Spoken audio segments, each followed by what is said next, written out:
Hey guys, welcome to the third installment on the review of these AKG c451 mics. Today we're going to review these against a cheaper microphone from AKG, the 430.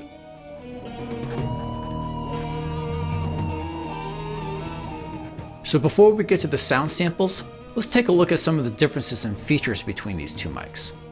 As you can probably tell, the little mic, the AKG c430, basically doesn't have any features. The one nice thing about it is that it is extremely small. In fact, it's about, I'd say maybe only half the length of the AKG mic, the 451 AKG. The c451, on the other hand, has a whole bunch of little features. So let's just go through them real quick. Obviously, as you probably just saw, I pulled off the little pop filter on this microphone. Now, since I'm going to be using this in the recording studio, I don't really have a need for this, but if you're using these live, this might actually be really helpful for you. When you buy just one of these, they actually come in a little pouch. When I got the c430s, there was no pouch or case or anything. Now in my case, I actually bought a pair of these. So instead of coming in a pouch, it actually came in a really nice case. Two mics with the two clips, obviously, the two pop filters, and a little bar to mount both mics on if you wanted to have one mic stand and you were going to set up, an XY setup for overheads. Now this mic also has some switches on them, and that's probably in part why the mic is so much longer. We talked about this first switch in the first video a little bit, so this is basically an attenuator. You can either have it off, cut down by 10 decibels, or cut down by 20 decibels. The second switch, this is a high pass roll off. So we looked at this one a little bit in the second video and we did some audio comparisons on that, but basically either it's off, so there's no rolling off of the low end, or it's rolling off under 75 hertz or at 150 hertz. Now both of these mics are set up to be cardioid. They're obviously both small condenser. They both have a bit of a lift in the kind of 5-10K area.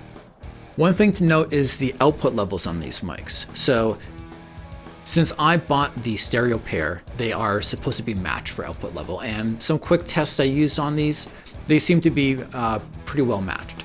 The c430s are not a matched pair. They're just sold separately. And the output levels on these mics that I had actually seem to differ by several decibels. I ended up going with the Hutter of the two, because that seemed to be a bit more in line, a bit more matching with what I have for the AKG mic. Speaking of output levels, I did do some quick tests on the c451 versus the c430 for output levels. So I ran these both into my preamp. The pad was off at the time on this microphone. Pad was off on my preamps. Gains were all the way down. So I just wanted to see what the output levels were that way, and they seemed to be that the c451 was 1.1 decibels louder, so not all too different from the c430 for this one, but a much bigger difference on the other c430. So let's talk about the setup now before we start listening to the samples. As you can see, I got both microphones set up right next to each other. When we listen back later on, I'm going to be playing back. I'm going to have one performance when I'm, hitting the hi-hat, and I'll switch back and forth between the two mics. I'll actually do the c430 first, followed by the 451, and it'll be just the direct mics. And then later on, I'll bring in the overheads, the snare, and the bass. I'll play the hi-hat in isolation first, and then I'll play full beats. And then we'll do a similar approach over on the ride.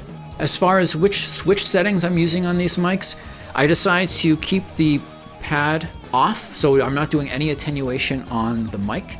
If I need to attenuate because of how close it is to the ride, I'm going to do that on the preamp.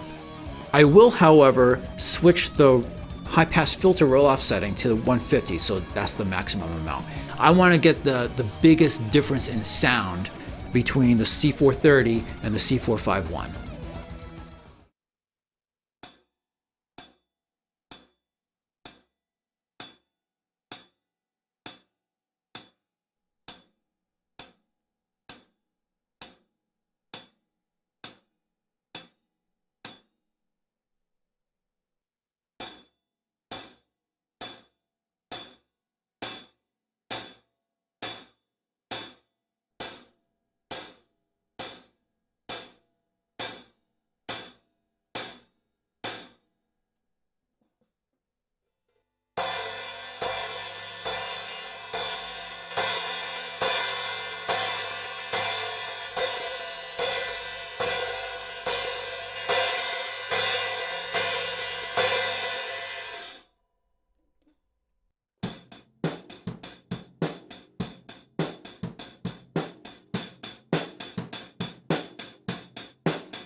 So what did you think about the difference on those mics? Keep in mind, I think these mics, the c451s, are maybe 3 times the price on the c430, although, there's a lot of, if you check out some websites and eBay and such, so you can get pretty good deals on these mics. So if you're looking for individual mics and you don't want to upgrade later on, you might want to think about splurging, getting the more expensive ones, but maybe getting them used. But if you are also in the situation where maybe you don't need some of these other features, maybe it's a little bit of a harder sell. In any event, I would love to know what you thought about the difference on these mics, so please let me know in the comments below. And if you don't want to miss out on other review videos for drum recording equipment, sticks, cymbals, then don't forget to subscribe.